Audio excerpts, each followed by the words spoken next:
데살로니가전서 1장 9절 말씀 다 같이 한 목소리로 받들도록 하겠습니다. 그들이 우리에 대하여 스스로 말하기를 우리가 어떻게 너희 가운데에 들어갔는지와 너희가 어떻게 우상을 버리고 하나님께로 돌아와서 살아계시고 참되신 하나님을 섬기는지와. 아멘. 데살로니가 교회 교인들은 모두 믿는 자들의 본이 되어서 그들의 하나님을 향한 믿음의 소문이 각처에 퍼졌다. 그래서 그 믿음의 소문이 뭐냐?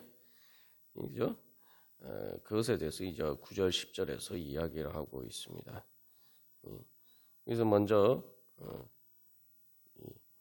앞에서도 이야기한 것처럼 어떻게 사도 바울이 복음을 전하러 올 때에 그 사도 바울 일행이 데살로니가 교회 교인들 가운데 들어갔는지, 어떻게 또 그들이 만났고, 그래서 어떻게 여기 그들이 그 복음을 받아들였는지에 대해서 먼저 이야기했다는 거죠. 그래서 여기서 중요한 것은 우리에 대하여 스스로 말하기를, 그러니까 이 바울이 전하기 전에 사람들이 에게 하나님의 이 복음과 그들에 대한 믿음의 소문이 퍼져서 그들 스스로 그것에 대해서 이야기를 한다는 거죠. 우리가 이 하나님의 복음에 대해서 바로 이렇게 사람들이 인지할 수 있도록 우리가 전할 수 있어야 될 것입니다. 특별히 이제 데살로니가 교회 교인들이 핍박과 환난 가운데에서도 큰 이제 소동 가운데서도 그들이 예수님을 믿는 일이었기 때문에, 더군다나 그것이 이제 어느 한 작은 지역이 아니라 마게도냐의 수도에서 일어났던 그런 일이기 때문에 그렇게 또 전파되었겠죠. 중요한 것은 이제 사람들이 바로 스스로 복음에 대해서 그것을 믿든 믿지 않든 이야기할 수 있게, 그 내용을 이야기할 수 있도록 그렇게 다 알게 되었다라는 것입니다.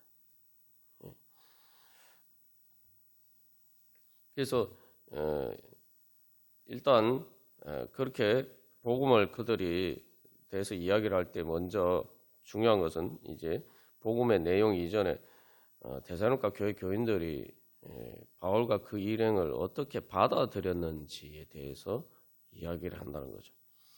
여기서 이 너희 가운데 들어갔다는 말이 그냥 어떻게 바울이 데살로니가에 갔는지 이 단순히 그러한 의미가 아니라 너희에게로 들어갔다. 다시 말하면 어떻게 데살로니가 교회 교인들이 그들의 마음문을 열고 사도 바울과 그 일행을 받아들이고 환영하고 그리고 그것을 통해서 어떻게 복음을 기쁘게 받아들였는가, 이제 그것을 이야기를 하는 거죠. 여기서 이제 이 들어갔다는 말은 어디를 향해서 또 길이라는 말, 이 두 가지가 합쳐져서 이루어진 단어입니다. 그래서 이제 바울과 그 일행이 데살로니가 교회 교인들에게 들어갔다라는 것은 바로 그들이 마음문을 열고 그들 가운데 이제 받아들였다는 거죠. 그러니까 이제 그들에게는 복음의 길이 열린 것입니다. 더군다나 이제 여기서 이제 어떻게 들어갔는지에 대해서 어떻게 앞에서도 이야기하고, 특히 이제 이 부분에 대해서는 2장에서 자세하게 이제 바울이 이야기하고 있죠. 그래서 그러한 고난 가운데서도 어떻게 데살로니가 교회 교인들이 바울과 그 일행을 정말 귀하게 받아들일 수 있는, 어떻게 보면은 바울과 그 일행이 전한 복음을 믿는 것 때문에 고난을 받게 되었는데, 그럼에도 불구하고 그것을 받아들였다는 거예요. 이건 정말 그냥 받아들인 거 환영 정도가 아니라 정말 귀하게 받아들였다는 거예요. 앞에서도 우리가 나눈 것처럼 정말 이 복음의 가치가 얼마나 큰 것인지, 그 정도 환난은 얼마든지 감수할 만한 그러한 귀한 것이, 그런 복된 것이 바로 예수 그리스도의 복음이고, 하나님을 믿는 믿음을 위해서는 어떤 고난을 감수해도 그들이 데살로니가 교회 교인들이 당한 그러한 고난을 감수한다 하더라도 하나님에 대한 믿음을 지킬 수 있었다. 그것에 대해서 이야기를 하는 거죠. 그래서 여기서 우리가 다시 한번 앞에서도 우리가 나눈 것처럼 정말 나는 그 하나님의 복음을 어떻게 받아들이느냐. 근데 여기서 이제 하나님의 복음을 어떻게 받아들이냐는 주님의 말씀을 어떻게 받아들이냐는데, 특별히 여기에서는 우리가라고 이야기했어요. 그래서 하나님의 말씀을 전하는 자들을 또 어떻게 받아들였느냐, 이제 이런 문제죠. 이러한 자세를 이제 광야에서 이스라엘 백성들과 비교해 보면은 큰 차이를 알 수가 있어요. 왜냐하면은 광야 이스라엘 백성들은 모세가 그들을 애굽에 노예 생활하는 데서 구원해 주었음에도 불구하고, 그렇게 그들을 인도해 주었음에도 불구하고 그들이 조금만 힘들면은 모세를 원망하기 바쁩니다. 근데 어떻게 보면은 지금 비슷한 상황이라고 볼 수 있죠. 바울이 전한 복음 때문에 그들이 어려움을 겪었는데, 그들은 바울과 그 일행에 대해서 원망하고 그들의 믿음을 저버리는 것이 아니라, 그럼에도 불구하고 그들을 귀하게 받아들였고, 그래서 정말 바울과 그 일행이 데살로니가 교회 교인들 가운데서, 비록 데살로니가 그 사람들에게서는 핍박과 환난을 받았을지라도 데살로니가 교인들 가운데서는 바로 그들은 귀하게 그렇게 대우를 받았다는 거죠. 그렇기 때문에 그것을 통해서 이제 사실 이제 데살로니가 교회 교인들에게는 새로운 길이 열린 거죠. 여기서 이제 이 들어간다는 것이 어떤 길을 향해서 간다 이런 것인데, 그들이 바로 바울과 그 일행을 그들 가운데 들어올 수 있도록, 그래서 그들과 함께 할 수 있도록 함으로써 바로 그들 가운데 교회가 세워진 거죠. 바울이 그들과 함께 함으로써 이제 교회가 세워지고, 그것을 통해서 그들에게는 이제 하나님 나라로 들어갈 수 있는 길이 열리게 된 거죠. 하나님 나라로 들어갈 수 있는 길이 열렸다면은 바로 그 길을 열어주는 사람이라면은 바울과 그 일행을, 이거는 정말 기쁘고 복되고 정말 환영하면서 그렇게 받아들여야 되는 것은 어떻게 보면 당연한 일이죠. 그래서 중요한 것은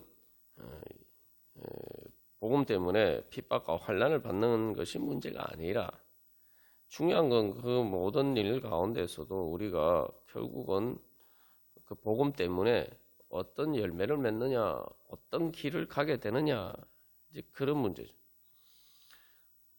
이스라엘 백성들의 경우를 보면은 그들이 애굽에 있으면은 사실은 길 자체가 없는 거예요. 아무런 길 자체가 없는 겁니다. 우리가 인생길이 마찬가지입니다. 오늘 한 해를 마무리하는 과정에 있어서 우리의 인생길을 돌이켜 보면은 사실은 우리가 예수를 믿지 않으면은 우리가 가는 인생길은 말이 길이지 엄밀하게 얘기하면 길이 아니에요. 죽음을 향해서 가는 길이기 때문에 영어로 하면 데드엔드죠. 그거는 원래 영어로 데드엔드라는 표지판이 있으면은, 그러니까 막다른 골목이란 얘기죠. 막다른 골목이라는 표지판이 있으면은 사람이나 차가 그 길을 가지 않습니다. 다시 말하면 그 표지판에 있으면은 이 길은 그 길은 가지 말아야 될 길입니다. 우리가 하나님 믿고 구원받는 길이 없으면은 우리 인생길이 다 그래요. 그러나 이스라엘 백성들이 애굽을 탈출했을 때에 비록 그들이 홍해 앞에서 앞뒤가 다 앞에는 홍해 바다요, 뒤에는 애굽의 군대가 쫓아오니까 말 그대로 길이 없는 것처럼 보였지만 하나님께서 바다 가운데 길을 내셨죠.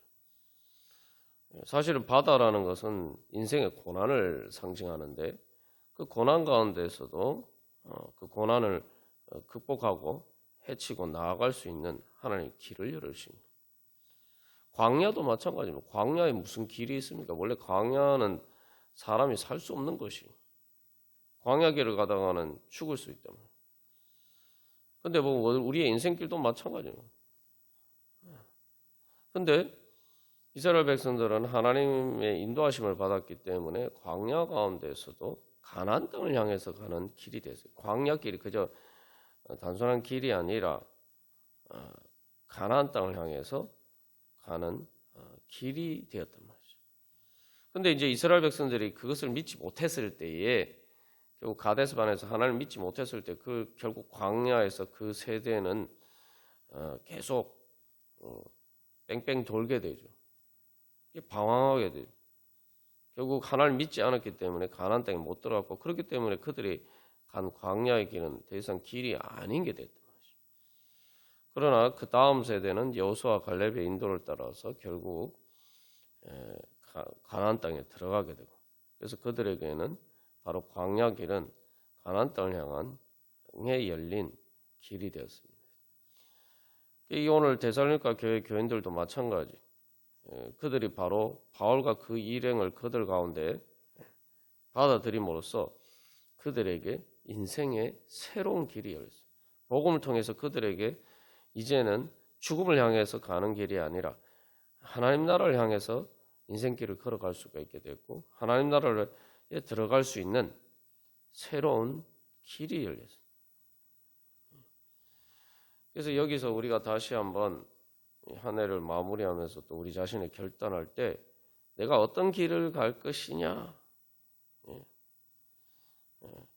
그래서 내가 조금 힘들고 어렵다고 해서 그냥 주님을, 하나님을 믿는 믿음으로 가는 믿음의 길을 포기하고 그냥 세상 길을 갈 것이냐, 아니면은 믿음으로 하나님을 따르는 길을 갈 것이냐, 예수님을 따라갈 것이냐. 좀 더 이제 우리가 구체적으로 그렇다면은 말 그대로 여기서도 단순히 말씀을 구체적으로 받아들이는 것은 바울과 그 일행에 대한 태도를 통해서 나타나죠. 정말 예수님을 우리 가운데 모시는 것처럼 또 주님의 말씀을 내가 그렇게 받아들이고, 예수님을 내 가운데 모시고 내가 천국에 하나님 나라에 들어가기를 원하면서 내가 말씀을 그렇게 받아들이지 않는다. 말씀이 말 그대로 우리 가운데 들어와야 돼요. 내 마음 문을 열고, 그래서 어떤 핍박과 환난 가운데서도 그 말씀을 받아들여야 되는 거죠. 소돔과 고모라상에 보면은 롯은 그 천사들이 소돔과 고모라성이 멸망할 것을 롯에게 알리러 왔잖아요. 그랬을 때 롯이 어떻게 합니까? 그 천사들 때문에 롯이 어려움을 당하게 되지만 그 천사들을 받아들였죠. 그 결과 롯은 거기서 구원받게 되죠. 그런데 중요한 것은, 그래서 내가 우리가 이 성탄절에도 사건을 통해서도 알 수 있는 것처럼 예수님을 받아들이기 위해서 나는 어떤 것을 감수하느냐, 말씀을 받아들이기 위해서, 말씀을 따르기 위해서 어떤 것을 받아들이냐, 말씀을 받아들이기 위해서 어떤 고난을 감수할 수 있느냐, 우리가 그런 것을 돌이켜보면서 정말 예수님은 그 말씀을 통해서 나에게 어느 정도까지 들어오시도록 내가 내 마음 문을 열고 받아들이고 있는가. 내가 그렇게 주님을 받아들이고 말씀을 받아들이는 만큼 바로 나에게 새로운 인생의 길, 하나님께서 인도하여 주시는 그 구원의 길이 또 새해 그렇게 열릴 줄 믿습니다. 그래서 항상 우리가 기억해야 할 것은 예수님께서 이미 찾아오셨고, 여기 또 바울과 그 일행이 데살로니가 교회를 찾아갔잖아요. 여기서 뭐 그들이 찾아오지 않았는데 뭐 이렇게 초청해야 되는 그런 일이 아니란 말이에요. 여기서도 예수님이 문 밖에 서서 두드리신다. 여기서 바울과 그 일행이 먼저 찾아갔어요. 이제 우리에게는 내가 말씀을 받아들이기만 하면은 나에게 새로운 길이 열린다. 내가 마음문을 여는 만큼 내 인생에 새로운 문이 열린다. 하나님 말씀을 향해서 내가 그만큼 열린 마음으로 나가는 만큼 내 마음 가운데 하나님의 빛이 들어오는 천국의 문이 그만큼 열리고, 또 내 인생길에도 그만큼 하나님께서 인도하시는 축복의 문이 열린다. 우리가 항상 이것을 기억해야 합니다. 정말 하나님께서 열어주시는 축복의 문을 열고 내 인생길을 가기를 원한다면은 먼저 우리가 주님의 말씀을 내가 어떻게 받아들이고, 그것에 대해서 내가 얼마나 열린 마음으로 정말 아멘 하면서 제가 순종하고 따르겠습니다, 정말 그것을 내 복이다 생각하고 내가 그 축복을 위해서라면 내가 어떤 대가도 수고도 아끼지 않고 지불하겠다. 내가 그 복음을 그래서 얼마나 귀하게 여기냐, 그것을 항상 먼저 점검해 봐야 돼요. 하나님이 나에게 축복의 문을 안 열어주시는 것이 아니라 내가 주님의 말씀에 대해서 내 자신의 마음 문을 닫아놓고 또한 내 마음 가운데 여러 가지 하나님을 믿는 믿음과 반대되는 여러 가지 불신과 또 그러한 것들이 또 내 마음 문을 그만큼 닫아놓고 있으면은 그만큼 하나님의 빛이 나에게 비치지 않고, 또 그렇기 때문에 우리의 하나님께서 나에게 주시는 축복의 문이 그만큼 닫히는 겁니다. 하나님의 축복의 문은 사실 예수님이 이 땅에 우리를 찾아오심으로, 특별히 구유에까지 가장 낮은 곳에까지 찾아오심으로 사실은 모든 문을 다 열어놓으신 거예요. 우리가 항상 이걸 기억해야 돼요. 그래서 복음이, 바울이 전한 복음도 그겁니다. 말 그대로 하나님 앞에서는 모든 축복의 문이 우리에게 다 열려 있다. 나만 이제 주님 앞에 나아가면 된다라는 거죠. 그래서 우리가 항상 기억해야 할 것은 주님이 열어주시지 않는 문을 내가 여는 것이 아니라 주님이 나에게 임재하시도록 내 문을 열어드리는 것을 우리가 집중해야 한다. 그래서 결국은 이 하나님에 대한 믿음이라고 이야기하는데, 하나님에 대한 믿음의 가장 모범적인 이제 구약에서 예가 바로 아브라함 아닙니까? 근데 아브라함의 처음부터 그랬던 것이 아니라 이제 아브라함이 가장 믿음이 최종적으로 완성되는 것이 이삭을 하나님께 제물로 바치는 자리인데, 그 자리에서 결국은 그 마지막에 아브라함이 하나님에 대해서 고백하는 내용이 어떤 신앙 고백입니까? 여호와 하나님은 나를 위해서 모든 것을 준비해 주신 분이다. 여호와 이레. 다시 말하면 그것은 하나님께서 나를 위해서 모든 것을 준비해 주시고, 모든 축복을 주시고, 준비해 주시고, 예배해 주시고, 모든 문을 다 열어놓으셨다. 온 세상 천하 만민 모든 민족에게 예수 그리스도의 복음을 통해서 하나님께서는 복받을 수 있는 길을 다 열어두죠. 어떤 제한도 없이, 어떤 장애물도 없이 하나님 편에서는 문을 다 활짝 열어주셨어요. 이제 그렇기 때문에 우리가 이 선택에 대해서도 자세하게 나누는 것처럼 이제는 내가 믿음으로 하나님을 믿고 하나님을 향하기만 하면은 하나님을 말씀을 믿으면 내가 믿고 따르기를 선택하기만 하면은 나에게는 그 축복의 문이 열린다. 그 축복의 문이 그냥 열리는 것이 아니라 하나님께서 나에게 예비하신 모든 축복을 받을 수 있는 그 문이 내가 주님의 말씀을 받아들이고 따르는 만큼 나에게 활짝 열린다는 거죠. 이제 선택은 나에게 주어져 있다. 이것이 바로 또 하나님의 축복입니다.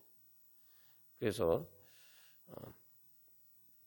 결국 우리가 어떻게 너희 가운데 들어갔는지, 만약 다른 사람들이 복음에 대해서 이야기를 한다면은 우리가 우리의 복음에 대한 태도를 이야기한다면은 어떻게 이야기할 수 있을까요? 저 사람은 예수를 어떻게 믿더라. 이러이러한 환난 가운데서, 이러이러한 어려움 가운데서도 예수님 믿는 것을 포기하지 않더라. 우리가 어떤 증거를 받고 있는지, 정말 나는 그래서 오늘 또한 한 해를 마무리하고 새해를 맞이하면서 정말 하나님을 어떻게 받아들이기를 원하는지, 우리가 어떤 믿음의 자리에 있는지 우리 한번 다시 점검해 보는 가운데 주님, 우리 마음문을 주님께 활짝 열고 그것을 통해서 하나님께서 우리에게 주시는 새로운 은혜와 축복의 문을 활짝 열고 그 길을 나가기를 간절히 소망합니다. 다 같이 기도드리시겠습니다.